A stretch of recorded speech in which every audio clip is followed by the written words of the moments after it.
Welcome, friends and tariffs penguins, to the Info Hazard Podcast Show. I'm your host, David, and I've got with me my co-hosts, Danny and Phil. Hello. Phil, are you there? Oh, shit. Paging Phil. Am I here? Hey, Okay, what's going on? I see and hear him.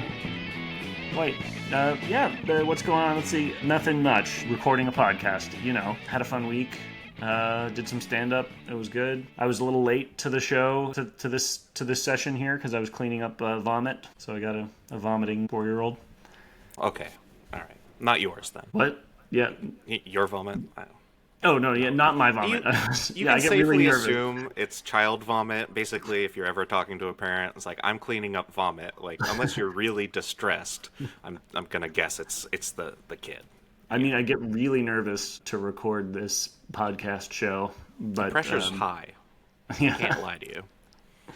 The stakes Yeah. are high. We're saving America here, man. Oh gosh, are we? I know. I thought it was already great. Anyways. Yeah, no one was trying it either. This my daughter has been a hoot all week. So I've got the two daughters, and we found some of the ultrasound photos of the younger one, and we were like, "Oh, look, it's your sister." And she said, "But what? Where are the pictures of me?" And we're like, and so we looked around for them because we should have them. We got ultrasound pictures of her too. Couldn't find any. I found more of the other daughter, and then I said that, oh yeah, no, these are your sister. Big mistake. And so she's just getting really, really jealous and sort of starting to throw a fit. So anyway, eventually we just lied and told her, oh no, these are yours. But she was very suspicious, and she asked a lot of follow-up questions. Just like, where did you find them? Because I found the other ones, and those were my sister. And anyway, she kind of gave in, but yeah, not before interrogating her mom and extracting a series of lies upon lies, a whole web of lies. And we were while we were busy with that, the younger daughter was had a lighter in her mouth. We looked over. So yeah, she didn't light her face on fire or anything, but yeah. The kids, just the usual shit, same old. In other words, another Sunday. Phil, what have you been up to? I met the end boss of American insurance. I'm convinced. I think dental insurance is the final boss. It's what all insurance would look like if not for laws preventing them from doing this. There's a super high limit that you have to get to before they start paying, and then they cut off coverage at $2,000. So you pay $1,000, they cover $2,000, and then you pay the rest. So and for that privilege, you're paying $1,000 a year.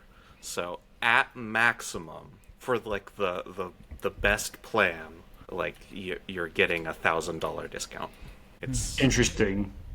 I've seen it said that the teeth are the luxury bones of the health insurance industry.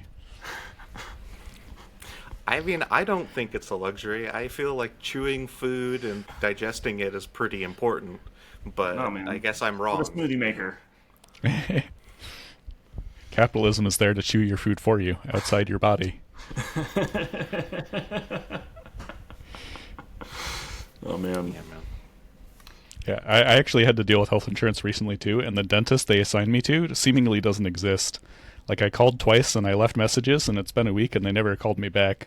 So I ended up having, after a few days after that, to just switch dentists. Yeah, I've definitely experienced this where you go to your insurance website and you are searching for providers. They give you a list. I've called probably 10 doctors, and they all either that doctor doesn't practice here anymore, or oh, they don't actually accept that insurance.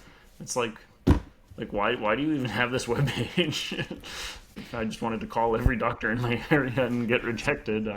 It's gotta be a grift, right? Right? Why would they keep those up? Doesn't it cost money? To have websites and stuff? They're gotta be getting some return on it. My guess was like they get like some amount of money for accepting the patients from the insurance, and then they just don't actually like do any work, so they get paid, like $50 a year per patient, and then never actually do any procedures. Okay, so it's kind of like rental applications. Like you Yeah. pay a fee to get a rental application, and then they just keep that money, and they keep the property on the market because they make more money from rental applications than from rent. Are you serious? Yeah, that's a thing. I was reminded of like wait lists for daycares.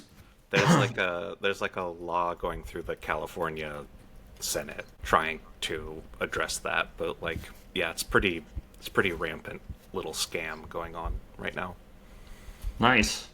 Yeah, when you said that you had met the healthcare final boss, I was thinking, wait, didn't Luigi beat the final boss?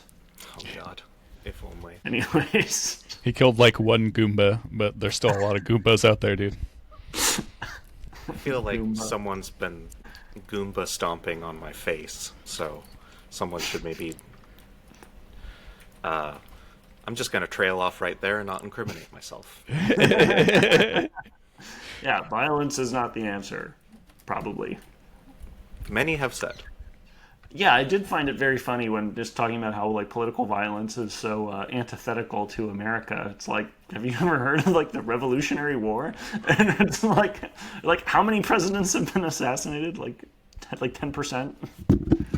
Anyway. Yeah, I remember in like Trump's first term, I like hearing a lot of people say like this is the most divided this country's ever been. It's like this country has literally had a civil war. Yeah, definitely. Yeah, well, with that, should we head into the news? I feel like the main news item of this week was the tariffs. Liberation Day, man. Do you feel liberated? From what? I wasn't sure I felt depressed before. Well, you're liberated from Oh, from free a fair trade. amount of your stock portfolio. Yeah, I definitely feel that weight off my shoulders. The weight of compound interest is gone. For anyone not keeping up with the news, and if this is your news source, sorry, and I You're love you. welcome. Thank you for listening and watching. Hello. And all of North America's Hello, on new fire. And also, The only cure is to Yeah. dance a jig. yeah, it's bad. It's bad. Like if you need a short summary, but you should keep listening to this anyways. So basically, like Trump followed through with his campaign promise of putting tariffs on the whole world. Basic plan is 10% tariffs on everyone, and then additional tariffs that are based on the trade deficit America has with them. Now, the application of this plan was really, really simple. Like, suspiciously simple. Simple to the point where some people began to suspect that Trump is maybe cheating on his homework. Maybe he got lazy and used generative AI to come up with this plan. Now, I don't know about all that, but this is a What do you mean theory. the application was Like if you ask ChatGPT what tariffs America should put on the rest of the world, it gives the same values that Trump ended up placing. Yeah, and the results are consistent across Chat, GPT, Gemini 2.5, Claude 3.7, Grok 4.0, O3 High. I don't even know what some of these are. I'm just reading off of a quote from Rohit Krishnan, as an economist, who was commenting on this assertion that was popularized by Steve Bonnell. I mean, if it was, if all of these LLMs were giving that answer, then I would guess they all were trained on the same document that already contained that answer, right? That makes sense. So, like, I feel like there's probably some other resource that goes further back that it must have come from. Like, did he just chat GPT, like, how should I tariff the world? I mean, how do you explain the stuff like where it's like uninhabited islands have been tariffed, where it's only penguins on the island, and they're tariffing the penguins? yeah. That's what I Also, wonder is like how that happened. also the model came up with current import rates for other countries that are not accurate. Like, Just like trade imbalances, basically. right, yeah, like things that came up in the model but didn't come up in real life. Like, South Korea has a 50% tariff on US exports that is not in the model but not in real life. The EU is not charging 39% tariffs. These were in the model and potentially whatever the training document was, but not Right. reflecting real data. Yeah. Well, I don't know when. I mean, anyway, I haven't seen. To okay, I this document is hypothetical. I'm going on hearsay of hearsay of hearsay about what the output of a bunch of LLMs gave with a bunch of inputs. But if it's published on the internet, the way they train these things is they scrape the whole dang internet to the best of their ability. Public reports published by think tanks or by policy advocacy groups would be not at all surprising if they were in the training data for all of the major LLMs. If you were to make this policy, and maybe I'm going off of a little, like, trying to get in the head of like the real policy geniuses over at the White House, but like I would want more up to date information. Like if I were making this policy, so rather than looking on a years old paper that could have been scraped off the internet, would base the numbers off of current tariffs and trade imbalances. Well, as we saw last week, as long as you're trying your best, it doesn't matter how well you actually do. It's gonna haunt us, man. As long as we remember that, that's just gonna be like we're gonna like anything that comes up in the news. Well, they were trying their best, and they're trying to do a good job. I think the other thing is, well, that is a thing that can happen, right? Yep. Oh, the thing that can happen. There we go. So yeah, just like ChatGPT and your trade policy, that is a thing that can happen. So the two-pronged invincible defense, they definitely don't like sweat the details. I don't know, man. Those penguins, they're fucking up our economy, taking jobs away from hardworking Americans. It's like it's kind of forward thinking though. Like say like South Korea is unhappy with the tariffs. They could move their manufacturing to Antarctica. And in this way we're getting ahead of that. Yes. Should we talk for a minute about like the tariffs in general? Like, do any of us think they're a good idea or justifiable? Anything besides where did they come up with the number?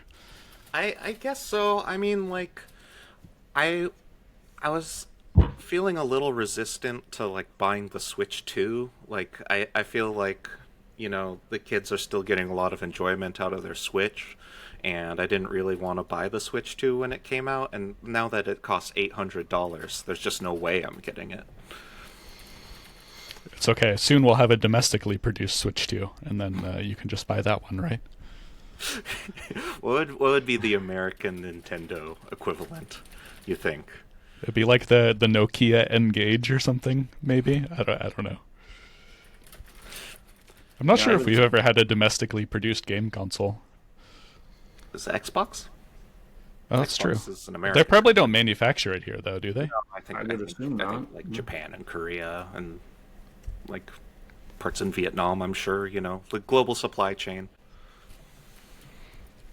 Well, according to this extremely reliable-looking techiehost.com, the Xboxes are actually substantially manufactured in Mexico, which he did exempt from the tariffs. Well, that's true. So maybe Trump is just an Xbox fan, and this is all like misdirection to cover up his true goal. They'd already like made a specific deal with Mexico, right? So I think, and probably Canada. Mexico too. and Canada. Well, Canada, the Congress overrode his tariffs on Canada, right? Oh, they actually did that, but I mean, he can. Mitch McConnell voted against him, dude. He was the deciding vote. Wow. Believe it or not. I don't. I mean, source. No way that turtle's doing anything remotely No, reasonable. he's dying soon, so he's starting to feel guilty about all the bad shit that he's done, dude. Oh, whatever. I don't think I so. okay, yeah, sure. I don't think he feels bad. Well, he says he feels bad. And he did vote. He says he feels bad about bad things that he did. Yeah, he says he regrets enabling the rise of Trump and authoritarianism. They Wait, worked what? so hard for years and years to do exactly this. Like, this has not been a secret plan. He's been campaigning on tariffs for 2 presidencies. Since the And then 1980s, even. suddenly he does it, and now they're mad. This is just if anything, I'm just happy to see them angry. Like, that's kind of where I'm at. I saw Rand Paul talking about like what maybe this bill to like cancel the Canadian ones, but it was talking about limiting the emergency powers, and basically in a very Rand Paul-y kind of argument, basically saying like that the executive doesn't have the authority to raise a tax, and he's doing it under this like whatever Emergency declaration. right, but related to the drug. Oh my gosh, blanking on its name. Fentanyl. Everyone, yes, that one. Right. So anyway, But that's been his for all these executive orders, like from January. Like, it's been the same justification. They're all like emergency powers declarations. So yeah. is it just because he's fucking with the bag, because he made the line go down? I think that's kind of it, right? Like, yeah, I mean, it might be that what it takes for people to realize that, like, oh man, Trump's maybe not the best person to have be president. Massive understatement. We just need to have a like recession and like worse inflation, and just like things need to just actually be in a very concrete way that no one can ignore. Things need to get worse for them in order to realize that, oh, like this isn't all great. Like, oh, the That's eggs just aren't so. cheaper. It is the lever that seems to work on the American voter, and doesn't that just suck though? Like, that so many people can get like thrown into El Salvadorian prisons, and like families can get torn apart, and that doesn't move the needle. But like, you lose a little money on the stock market, and now everyone's suddenly springs into action. There's a whole lot of people who vote based only on what affects them directly, it seems like. So, if it's not their family getting thrown out, then they don't care. But, you mess with my 401k, boy, time to get Mitch McConnell on the horn. All right. Anything else? Well, wait, hold on. Sorry, you were asking for us to like defend this, right? A little bit. Or just, So, we can talk about it. Is it a good idea? oh yeah. Oh, is it a good idea? Yeah. So there's a somewhat related good idea, in my opinion, which is to reindustrialize America. Some case for right, and I think probably during Trump's first term, when they first put tariffs on China, there was probably some substantial objections, at least from Democrats about that. And probably because he probably said a bunch of racist shit while he did it. Like, if I had to guess, I don't really remember. Just sort of filling in the blanks in my memory there. But yeah, but Biden kept those tariffs. I mean, the U.S. has a giant economy, including lots of manufacturing, and maybe there's a higher rate of automation in American manufacturing than in most places. I don't know, but I mean, there's a reason why we're importing so much stuff from Mexico and China and Vietnam and all over the world. Well, yeah, I mean, to pay people less, we export our Right. oppression to other parts of the world. Okay, but Also, I mean, they get to ignore all those pesky environmental regulations and such. That too. Right, but so when there's a COVID, we can't produce the masks, right? And we are importing them, and we're at the mercy of the countries that we're importing from. If there's, say, a war with China, it's a security problem, like for the U.S., if we can be cut off from that kind of a thing, right? I mean, you're forgetting the real threat, Canada. True. Yeah, or Greenland. Ooh, spooky Greenland. Yeah, So like there is one aspect where we do this, which is the defense industry. That's part of why it's so bloated, is that it requires most of or all of the manufacturing to be in America, so that in the event of a war, it can still be produced domestically. and so that is like a role where America is like fairly dominant on the global stage. Like arms manufacturing. Yep, Yeah. we do a lot of it. yeah, and specifically like high quality arms manufacturing, guided missiles, aircraft, tanks, that sort of thing. yeah. Right. So anyway, But would you like classify the American arms market as like as an efficient sort of entity? Is that a good model for all of American manufacturing? No, but it's different in a lot of ways. I mean, I'm not sure that that's. I mean, first of all, it's the government is the one buying that, so it's different in that way. Also, yeah, we're not at war, so it actually needs subsidy in order to stay afloat. We're kind of always at war. Like right now, mean- we're bombing Yemen, for example. Uh, anyway, I mean, there's war and then there's war, right? Well, no. like There's being people, at war and then there's people being at war. are We're in a like special they're- military operation, Phil. It's not a war. Don't- America's don't involvement give in me Ukraine. that. Don't give me that. Look, we are sending American troops to go kill people in other countries. We're kind of always at Right. war. Okay, sure, but I mean, there's like, you don't get what I'm saying. I'm saying there's like a important like qualitative difference between like sending cruise missiles and carriers that are like way out in the water to like having hundreds of thousands of troops deployed like in a place in person, tanks and guns and all that stuff. We do deploy.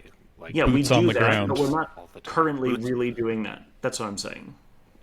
we we have boots on the ground in places like Libya and like all over Africa. Right. Yeah, but what I'm saying is, like, for example, in Ukraine, where like the biggest war on earth is happening right now, we are kind of at war there, right? We have spy satellites, and we are giving lots of intel for the kill chain, giving lots of our fancy weapons, anti-air, spending whatever tens of billions of dollars a year on it, and so that's where. But nobody, no troops on the ground, no American troops. So that's, and so lots of American weapons are. I get what you're saying, and it is a matter of scale, but I'm not going to agree to like there are no boots on the ground. Like That's right. There Of course. are always Yeah. American soldiers out there killing somebody. That's fair, but I was just we came here because in the context of like talking about the American arms industry, America exports arms a huge amount, even in ways that are unrelated to American troops being on the ground, right? Like we export F-16s to Poland, that sends some of them to Ukraine. Just to insert some figures into this debate, so the U.S. accounted for 43% of global weapons exports between 2020 and 2024, which was 4 times the share of France, which is the world's second largest exporter. And then Russia, I'm guessing, would be next. China would be my guess. Doesn't say Maybe in the article that I found. Could be Russia. I mean, I know Russia has been a major arms exporter, to Syria and even to India and some to China. South Korea is becoming a larger arms manufacturer. And then North Germany Korea. has always had like a pretty big arms industry. Right. I don't like that. This completely. All right, so according to my AI assistant here, What are we debating here, though? Like we were talking about whether or not American we should, manufacturing. yeah, bring more of it in? Like, kind of. Right. And I was asking the question, like, should we be willing to pay for, like, whatever? Like, it seemed like you were bemoaning the fact that, we're not willing to pay for, like, American level salaries and, like, labor for products. And so it's like, okay, so maybe we should be. And, like, well, what's a way of, like, making that happen? I'm saying that, like, that it will be a problem on both ends, and neither problem will get addressed unless we take money from the rich. Like, that's the main thing. Like there will be like a massive reduction in total wealth of the country if we go the autarkic route, like of self-sufficiency. Like, we will make manufacturing jobs happen, but like there will be less total market to sell to. So like there will be less for everyone to go around. Or we could kind of stay as like the global consumer, but suffer from like the wealth inequality there. Like the real thing that needs to happen is taking the wealth from the top and redistributing it to the bottom. Okay. Like the problem remains the inequality. Okay, I think that that's a clearer way of putting it.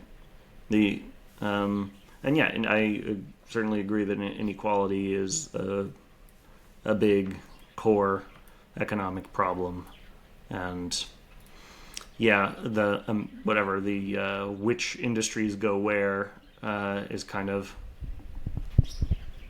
only a problem when there's conflict and manipulation, I guess. Right. I mean, the whole thing started from the germ of an idea being good, right? But the current application is bad. Oh yeah, I mean, like, right. So like, if like, yeah, let's say we agreed that, like, okay, yeah, that the U.S. should reindustrialize, or that should be more self-sufficient, or have a balanced trade, like or a more balanced trade, like that doesn't need to be like let's just be big assholes to everybody. Like, that doesn't have to be the way you go about doing that. It's like, we could probably like work with treaties and normal negotiation to without just being like, see, we can hurt you. Like everyone knows we can hurt them. Like, if we decided to be assholes. Yeah. Now they just know that we are in fact assholes. Yeah. Donald Trump, like, continuing his role as like America's cartoon parody come to life. The negative stereotype of what people thought of as America just made manifest, and making speeches and running for office. But he doesn't have a drawl. I feel like he needs a drawl to. It's true. He needs a 10-gallon hat. Coming up short. Yeah. All right, I'm done with this. We haven't industrialized any countries over the course of this conversation. We're moving on. All right. All right, Danny. Who's up? So recently, I was fascinated by the fact that 2 countries punished high-level politicians in their country. So South Korea finally removed their president from office this week. Oh, can you like? Tell me a story, because I love this. I love this fiasco. Can you give us the rundown of what happened? So first of all, I'm going to apologize for my pronunciation to anyone who has any idea how these are actually supposed to be pronounced, and I can only plead terminal whiteness. So bang a gong after each time. All right. So in any case, the South Korean until recently president Yoon Suk Yeol, I'm just going to call him Yoon. So he was facing like severe popularity issues. Like, even his own party was like really starting to hate him, and so he started looking around to figure out like what he could do, and he hit on the idea of implementing martial law. So he sort of tried to like justify it a little bit. So North Korea had been sending balloons full of trash into South Korea. And so he sort of tried to like manufacture something out of that to like justify this martial law, but he didn't quite really seem to get it going.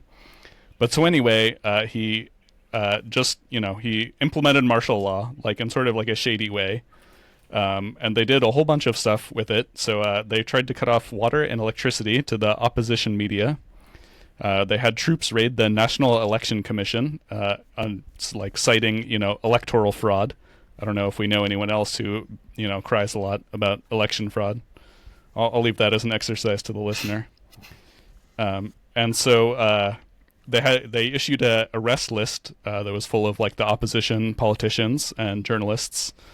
And so once he issued like martial law, this was like late at night, a whole bunch of the National Assembly like rushed to the assembly building, and like 200 out of 300 of them made it in before like troops like showed up. And so they like climbing the walls. Yeah, so they broke windows, they climbed walls to get in. And they were only stopped because the like legislature like barricaded the doors with furniture and like sprayed the troops with fire extinguishers when they were trying to break it down. And like, holy shit! Wait, didn't like thousands of people show up? Yeah, and they also had like tons of people show up outside to like rally and try and convince the troops to like not do this. so like the legislators were like physically fighting with troops to keep them out, to keep the troops out of the legislature building, so they could like, go and impeach the guy. and the other so the ones inside were voting to end the martial law, and there were other ones who didn't make it in time who were like fighting the troops. There's like a famous like one of the National Assembly leaders like confronted one of the troops who was trying to keep her out, and like he pointed the rifle at her and she was like, "Aren't you ashamed?" And like basically had like a viral speech to him. Yeah, she grabbed the gun out of his hand. Yeah. Damn. Yeah. It was definitely a high drama for sure. And so they voted to end the martial law, and basically at that point his whole everything like unraveled. And since then they've slowly been dealing with this. They managed to like vote for him to be put in prison, and like troops had to like invade his presidential mansion because he tried to barricade it, and they had to like cut through the barbed wire and stuff. The defense minister was put in prison, and he tried to use his underwear to kill himself while he was in prison. Elaborate. I assume he tried to hang himself. There wasn't really details. He didn't try to gag himself. It could be that too. He might. Yeah, it's unclear. I just thought that was a particularly piquant detail. He didn't succeed. Incidentally, he survived. And so like the impeachment process has been like rolling along. Goddamn MeUndies.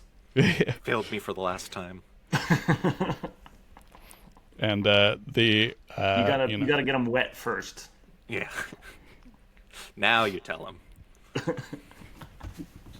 Yeah, these are the tips our listeners come here for: is how to properly kill yourself with your own underwear. And so, on April 4th, the Supreme Court voted 8-0 that he was out of office. Ever since like all of this went down, the prime minister had been the acting president, and they're going to have a snap presidential election to replace him.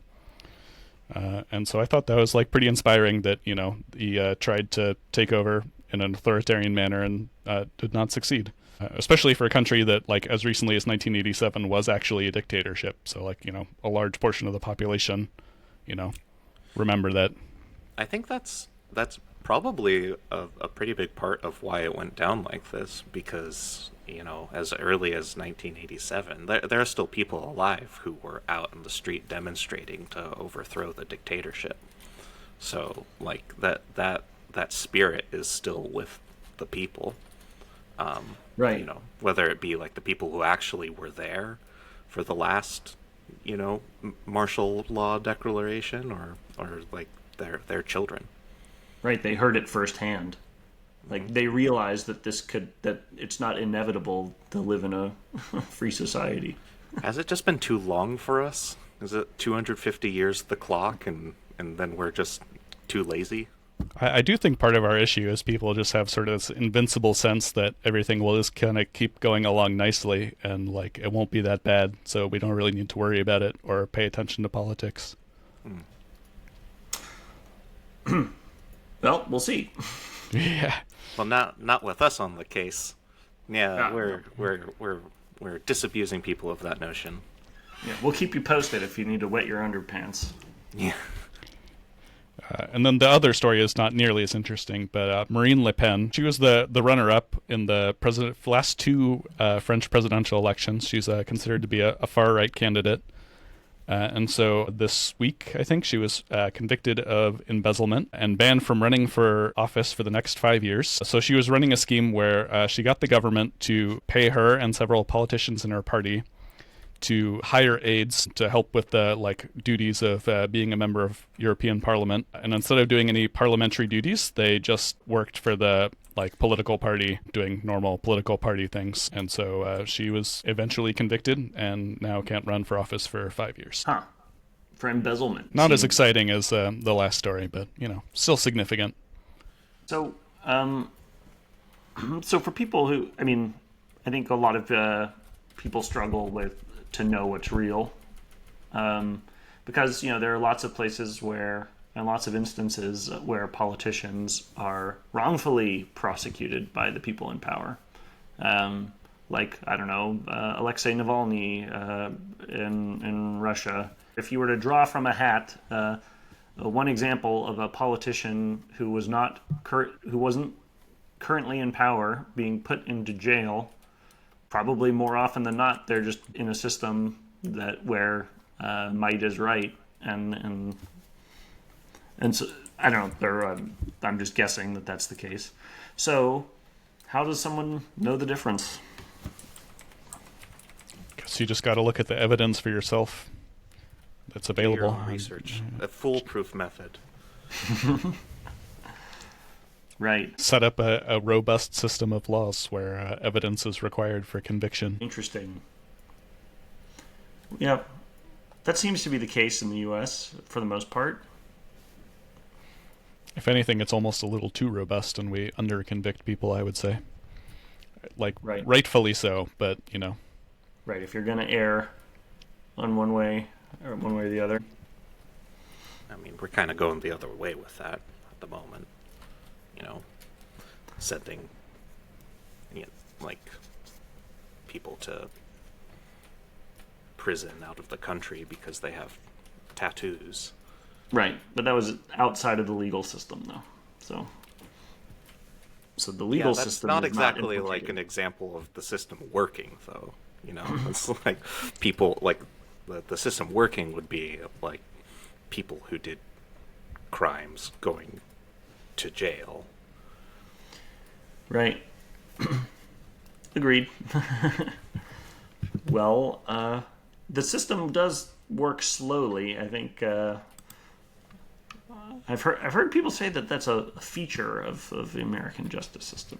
That it's slow. And not just a feature for the people who have infinite money to pay their lawyers to delay all proceedings. Again, something that we're quote unquote fixing right now, because those people got sent to El Salvadorian jail without a trial. So that's pretty fast. Yeah, that's fast, but yeah. Anyway. Sorry to bring that one up. Souring the mood, man. I'm not souring the mood. I'm just bringing us back to reality, man.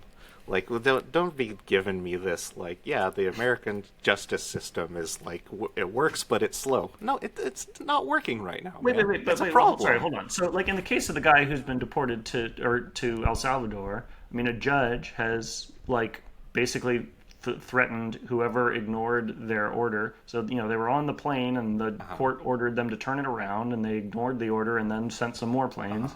And then now they're saying, okay, tell me who disobeyed my order. Trump. And they're maybe it made it all the way up to Trump, maybe not. And, seems to me like they're planning to, try them for criminal contempt. So, We'll see. So yeah, more crimes have been committed, it seems. I guess they went and they asked to deport these people, and the judge said no, right? And then So the deported justice them. system, like the court, didn't say, yes, you can go ahead and deport these people without due process. But So they it wasn't did it due justice. anyways. Anyway. It's unclear. We might be headed for a constitutional crisis. Good old Andrew Jackson days. Did any? I don't know that much about what happened back then. Was he ever? Did any courts ever try to try him Supreme for Court. contempt? So I think you're referring to the case that has to do with the Trail of Tears, right? Like the Andrew Jackson situation. Like he was, take all the Native Americans, move them out west. He was interdicted by the Supreme Court, who said you can't do that. It's a violation of their constitutional rights. And I believe the quote is something along the lines of the court has made their ruling. Now let's see them enforce it. Then he did, like a genocide. Yeah, interesting. So that's the one you're thinking of, Danny? Yeah. It looks like it didn't quite go down that way, but I don't know enough about it yet to issue a strong opinion. I'm sure I have many details wrong. Right. I mean that quote sounds approximately right. I've heard that.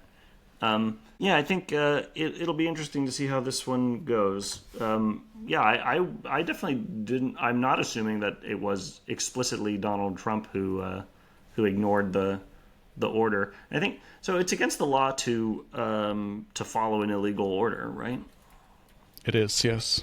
So like anyone who knew that this was the court order and followed an order to ignore it would have committed a crime, I think. Mm-hmm. And so any of them could be held in contempt. So it's not. So yeah, then it just comes down to, okay, then Trump pardons them, and then it goes to the Supreme Court, and yeah, and then we need, I guess, Tammy Duckworth to karate chop a machine gun out of the hands of a soldier, preventing the Congress from voting on something.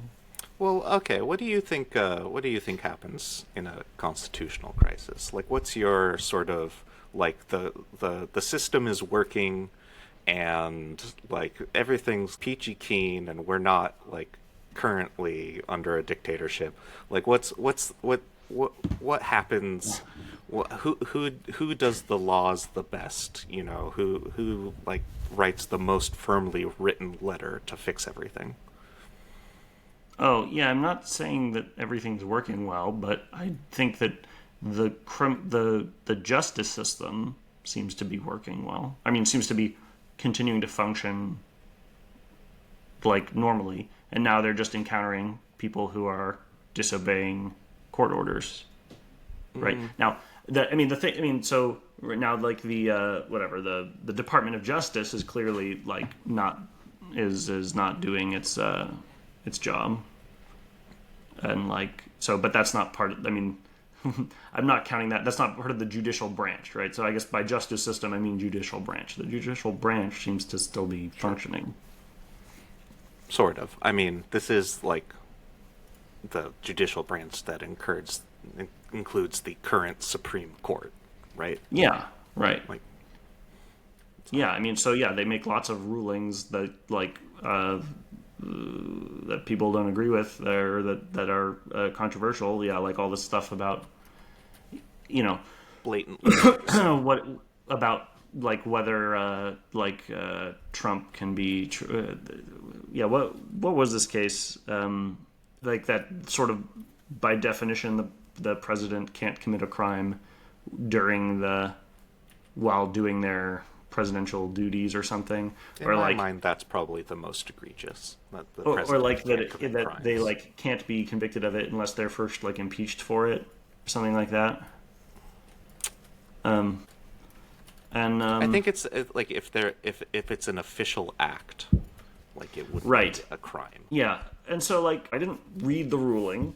I saw people who were outraged about it, and people who were like, I mean, this kind of makes sense. And I think we're both bringing some hard-hitting journalism right here. I think we can all agree. Yes, exactly. So, I mean, yeah, I think that it seems pretty likely that it is going to be litigated what this means. Right? Like, like for example, in this case, yeah, let's say this went all the way up to Donald Trump, and he told them to ignore the court order, and that's a crime. That's whatever criminal contempt, and and so then the Supreme Court gets to decide whether that is within his official duties or something to ignore that court order. And then, so if that actually happens, and then they say it's not, then Trump is held in contempt. I don't know. Or then a bunch of his underlings are held in contempt. Yeah, I mean, obviously at some point it comes down to, like, who's holding guns and who can get into the building, and, right, so, like, That's what would have happened in... Right, yeah, that's... Yeah, it sounds like you're but, over to my side of the fence here. Yeah, but, I mean, that's the case... dictum. Well, that's always the case, though. I mean, that's the case in the U.S. all the time. Right, but, I mean, it's never been made so explicit as under this administration. Yeah. It's like there have been presidents who resigned rather than be impeached. That, like, there have been politicians who have been impeached and then removed from office. Like, now that lever is gone and we're in trouble, and I think it needs more of a solution than what we have currently. Well, is the lever gone? I thought Mitch McConnell just voted was the deciding vote to end Trump's tariff on Canada. Block a tariff on Canada. That's hardly like limiting the president's power to do anything that he wants as an official act. That's like one narrow case. But all right, let's move on, shall we?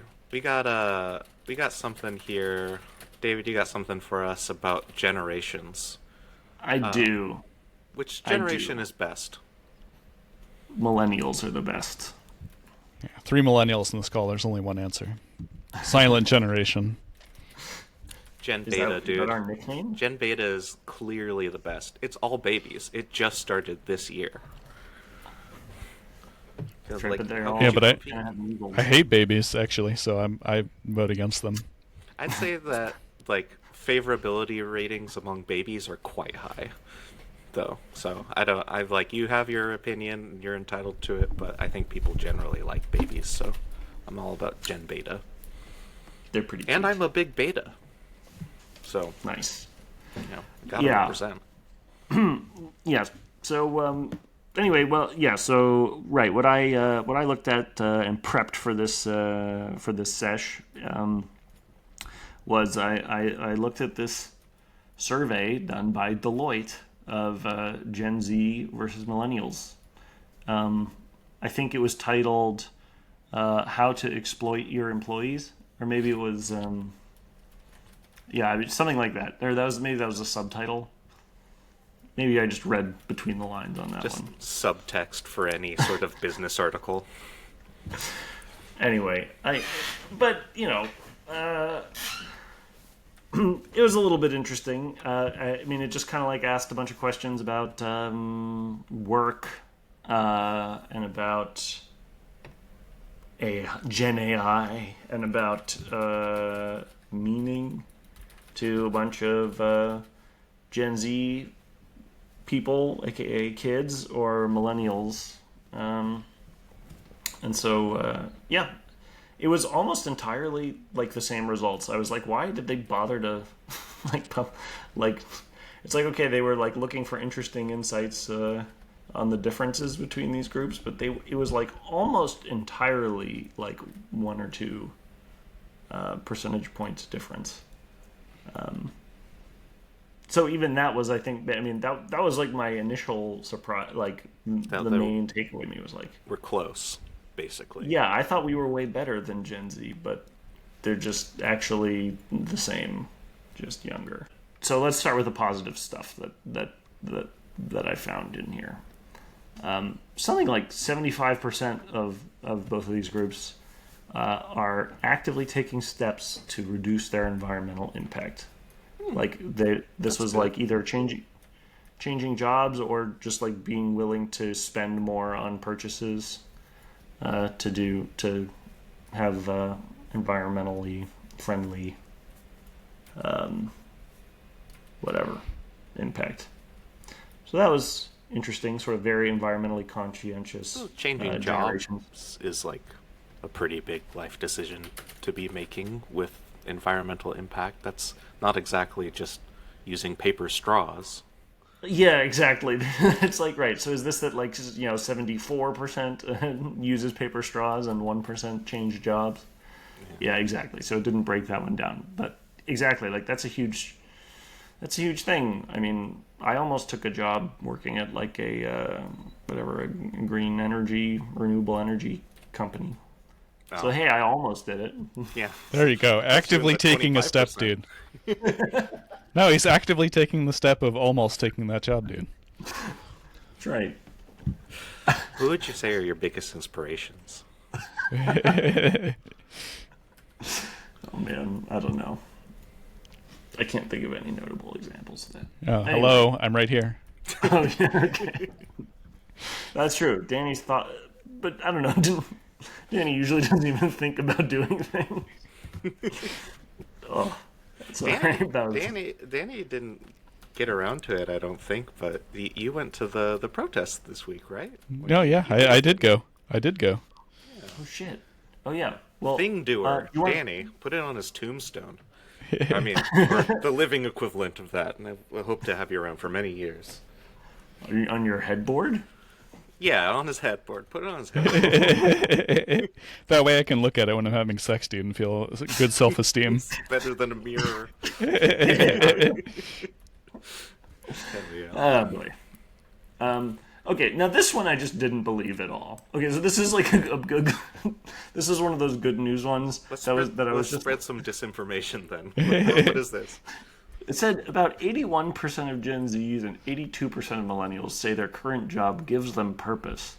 Okay, wait. Also, so I cheated and I looked further down, and it directly contradicts the one below that says 48% of them say their job doesn't give them a sense of purpose. Exactly. So 25% of Gen Zers can't do arithmetic. Or 48% of Gen Zers can't, or millennials can't maintain a consistent internal model of their personality. Totally. Or 20%. Yeah, I mean- Some people answered twice and said both. Yeah.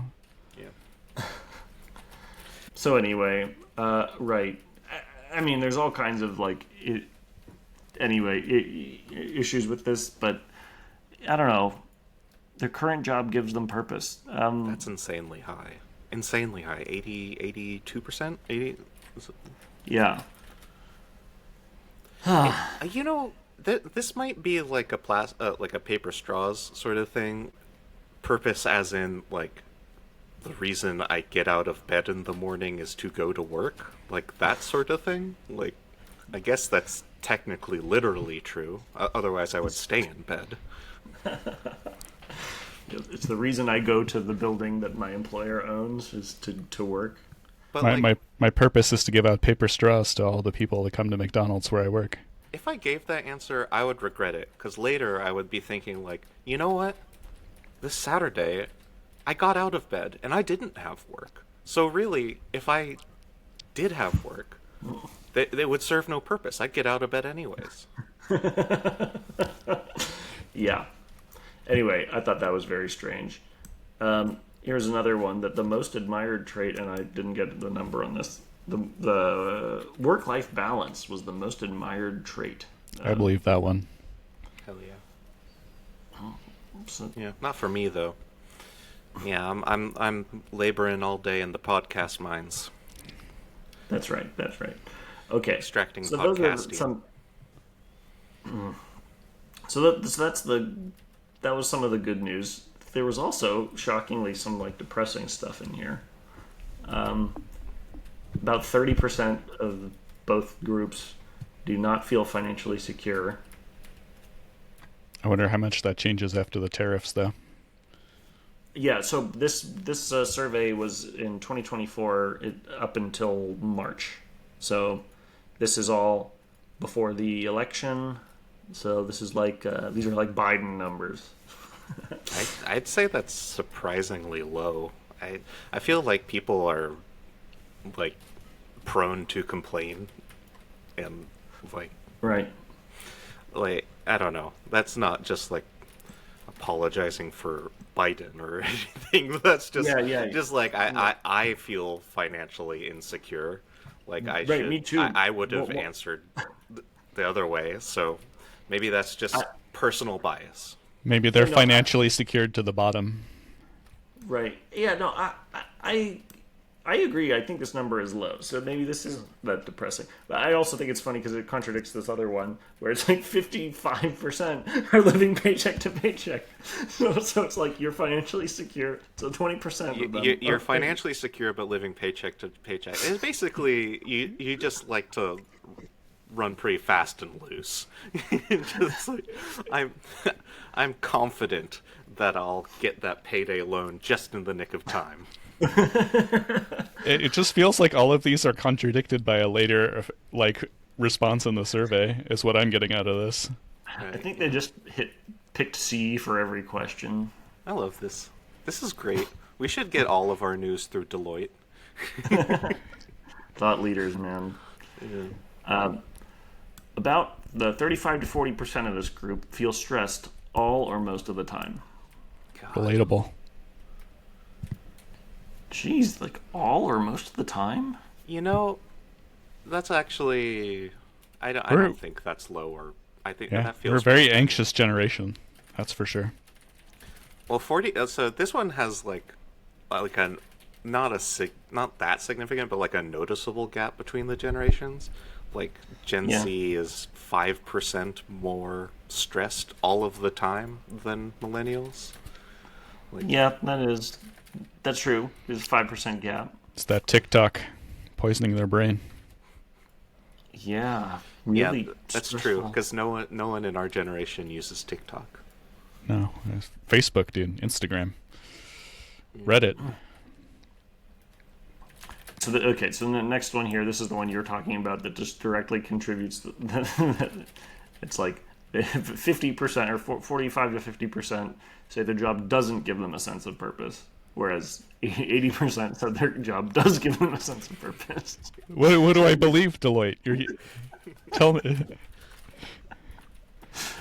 They'd Yeah. probably be just as frustrated as you. Just ask these people. Ask them. Yeah, 40% or 40% of millennials and 42% of Gen Zers. Is that the right word, by the way? Gen Zers? Zoomers is what I usually see. Zoomers? Yeah. Yeah, Zoomers. Oh, okay. Okay, believe they have any influence over their country's direction.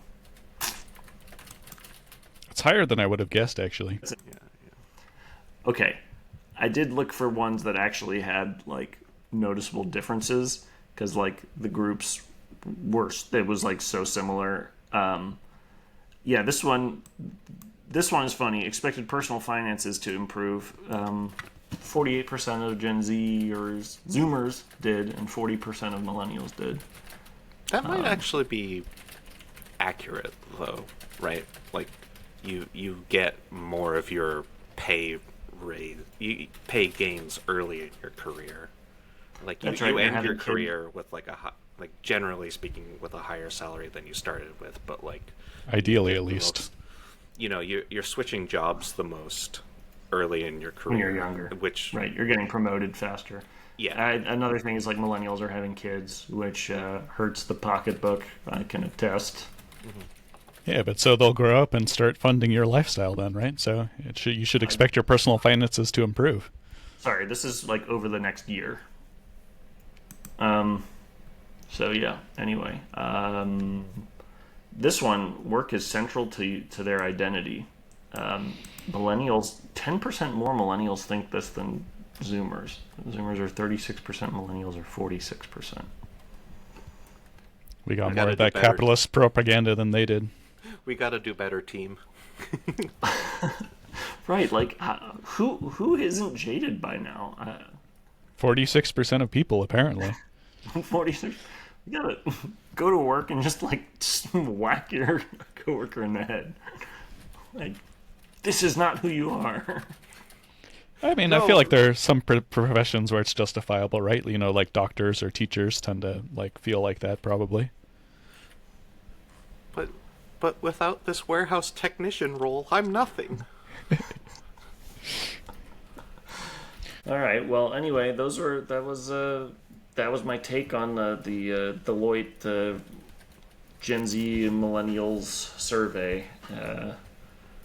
How do I wrap that up succinctly?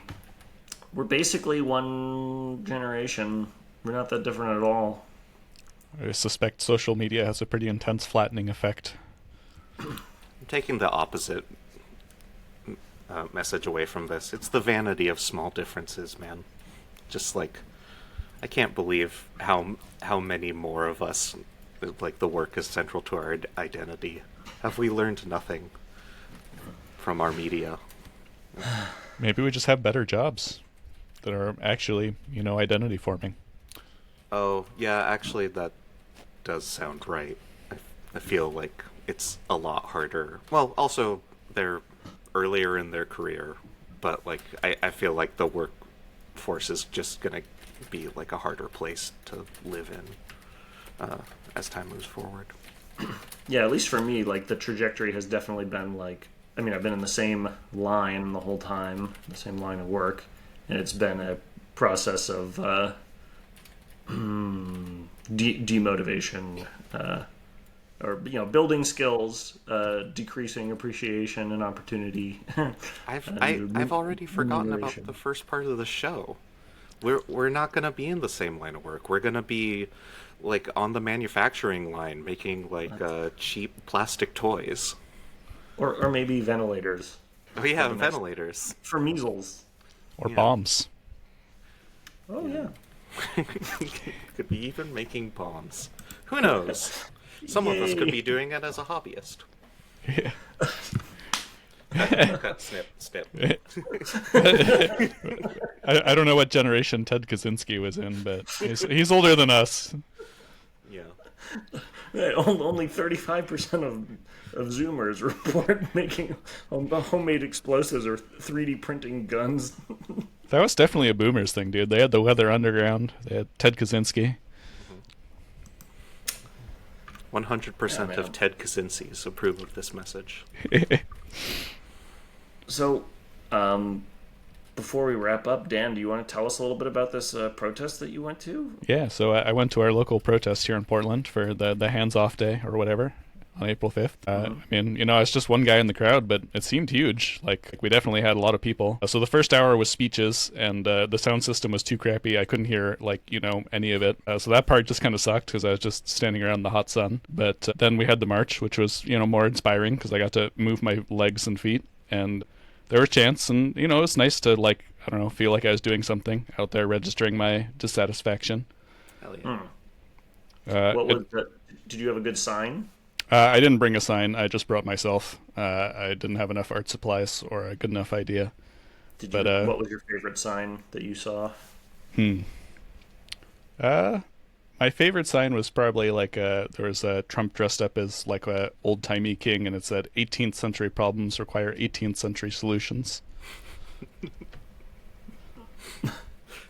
Obviously, meaning a peaceful revolution. Satire. Peaceful revolution, like the glorious revolution, you know? Yikes, yeah.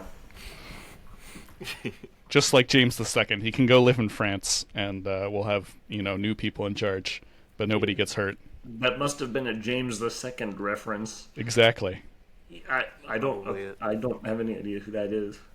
He was the king of England, and he tried to re-Catholicize them, so they basically just gave him the boot, and he went to go live in France because they were Catholic. I'm furious just hearing about it. And his niece and her husband came in charge instead. But it was called the Glorious Revolution because nobody died. He was just like so unpopular, and he, like, as soon as, you know, William and Mary landed, he just bailed to France because he had no hope. Nice. There you go. 18th century solutions. Yeah. Done and done. I did want to mention, since we were talking about generations, the protests skewed a lot older than I expected. is probably like 60% or more boomers, or like even older. Yeah, that's a big feature of Santa Cruz protesters as well. I think there's just a large population group that can get out and like doesn't have obligations in the same way. But like, yeah, you would expect it to be like a younger, like sort of activated, vibrant crowd, but it's an older, activated, vibrant crowd. I was a little disappointed in our generation for not getting out there. It's like a city council kind of demographic, city council meeting demographic. Exactly. I had only vaguely heard that these protests were going to be taking place. How did you find out about it? How should do you have any suggestions for somebody who wants to be involved in this kind of thing? Like, so this was organized by like the 5051 movement, so like 50501. I saw stuff about it on Reddit, is where I happened to see it. I'm not sure like what other people's news source would be, but yeah, got it. Like all things in modern society, it can be solved by being terminally online. Yeah, there you go. Just constantly monitor your social media. All right, we'll try to have a better answer to that. But maybe if like you want like a more real solution, like if you have a local subreddit, like for you, probably more granular than just like the Los Angeles subreddit, but like city subreddits, like that's where protest information often gets posted. And you know, I don't know the Facebook equivalent of it, but as a yeah, I'm a Reddit guy as well. Got it. So local subreddits, local Facebook groups, that's where you can find out about local events like protests. All right, well, cool. Yeah, I think that's a good time to call it an episode. All right, thanks everyone for tuning in to the Info Hazard podcast. And don't forget to slam that like and subscribe button, leave a comment, engage. We need all the help we can get. And if you have any questions, comments, or concerns, you can leave a comment on our videos or our RSS feed when we get that up. Really, we're going to do it for sure. And you can email us, right? Where do you email us, Phil? Tell us. infohazardshow@gmail.com. And all that information will be in the description. Yeah. So thanks for tuning in, everyone.